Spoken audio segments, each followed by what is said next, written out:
Véronique Le Gall, bonjour. Vous êtes la directrice des relations publiques des Thermes de Saint-Malo. On est en direct des Thermalies qui s'ouvrent aujourd'hui au Carrousel du Louvre à Paris.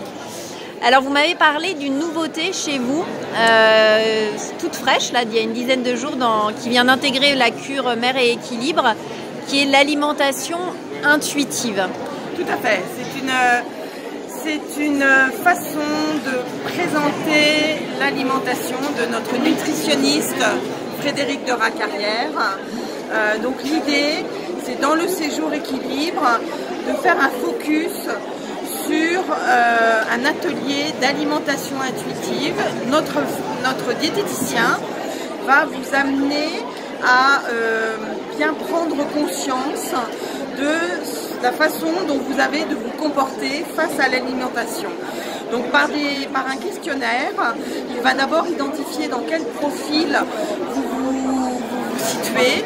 Si vous êtes un hédoniste, quelqu'un qui est plus extrême dans sa façon de s'alimenter, quelqu'un qui ne fait pas vraiment attention. Et ensuite, il va par des exercices sur l'éveil un peu des sens. Par exemple, vous faire déguster des produits en vous mettant un pince-nez et vous allez vous rendre compte par vous-même, en pleine conscience, de la façon dont vous vous comportez face à une assiette, face à un repas.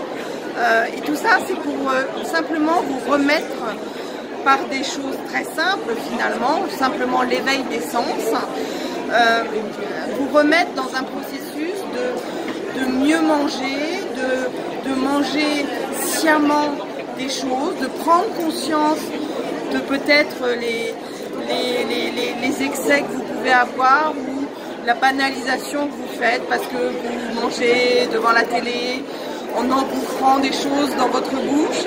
Et là, il y a tout un réveil un petit peu de la prise de conscience de la façon de manger. Est-ce que c'est un peu une nouvelle ligne éditoriale, j'ai envie de dire, pour les Thermes de Saint-Malo, d'aller vers plus d'intégrer la pleine conscience finalement dans l'équilibre et la santé?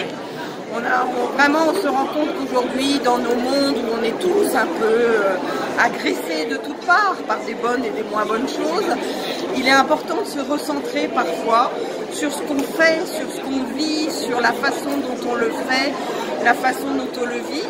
Déjà pour en prendre la mesure, déjà pour bien réaliser que être en fait dans la maîtrise de ce qu'on fait, mais tout ça d'une manière naturelle. Et donc il faut, et il y a un petit apprentissage sûrement à avoir, donc toute cette notion de conscience des choses, c'est vraiment aujourd'hui un leitmotiv de ce qu'on fait, de nos pratiques, et de l'aide qu'on peut aussi apporter à nos clients, de petits révélateurs pendant un séjour de thalasso.